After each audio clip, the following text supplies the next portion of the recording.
Untuk mempercepat pemutusan mata rantai penularan virus corona, nantinya akan ada 4 kabupaten wan kota di Kalimantan Selatan segera menyusul Banjarmasin melaksanakan pembatasan sosial berskala besar atau PSBB.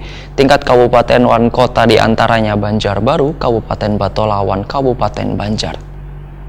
Skala besar disampaikan. Untuk mempercepat pemutusan mata rantai penularan virus corona, nantinya akan ada 4 kabupaten wan kota di Kalimantan Selatan segera menyusul Banjarmasin melaksanakan pembatasan sosial berskala besar atau PSBB. 3 kabupaten wan kota diantaranya merupakan daerah penyangga Banjarmasin, yaitu Banjarbaru, Kabupaten Batolawan, Kabupaten Banjar. Dikarenakan banyak warga yang tinggal di 3 daerah tersebut bekerja di Banjarmasin ataupun tinggal di kota Seribu Sungai ini, namun bekerja di salah satu dari 3 daerah tersebut. Sedangkan daerah lainnya yang juga masuk dalam usulan pemerintah Provinsi Kalimantan Selatan adalah Kabupaten Tanah Bumbu. Demikian dipadahkan Ketua Harian Tim Gugus Tugas Percepatan Penanganan COVID-19 Kalimantan Selatan, Abdul Haris Maki. Waya ditakoni Prima TV di sela-sela memantau pelaksanaan hari pertama PSBB di Banjarmasin, Baisukan Jumat 24 April 2020. Menurut Abdul Haris Maki, pemerintah provinsi sangat mendukung pelaksanaan PSBB di Banjarmasin sebagai upaya untuk memutus mata rantai penyebaran virus corona di Kalimantan Selatan. Bahkan pemerintah provinsi pun memberikan rekomendasi pada 4 kabupaten wan kota di Kalimantan Selatan untuk menerapkan PSBB. Surat pengajuan PSBB 4 daerah itu pun ujar Sekda Provinsi Kalimantan Selatan ini sudah disiapkan wan tinggal dikirim ke Kementerian Kesehatan Republik Indonesia.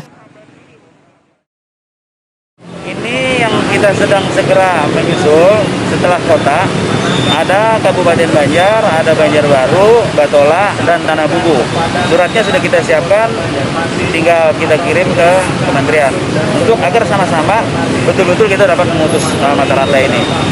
Berarti itu Pemprov yang mengajukan atau daerah? Pemprov, karena 4 sekaligus itu Pemprov. Kemarin kan karena 1 itu boleh kota atau kabupaten. Kita ini kan artinya perkembangannya tinggi, kemudian ada menjadi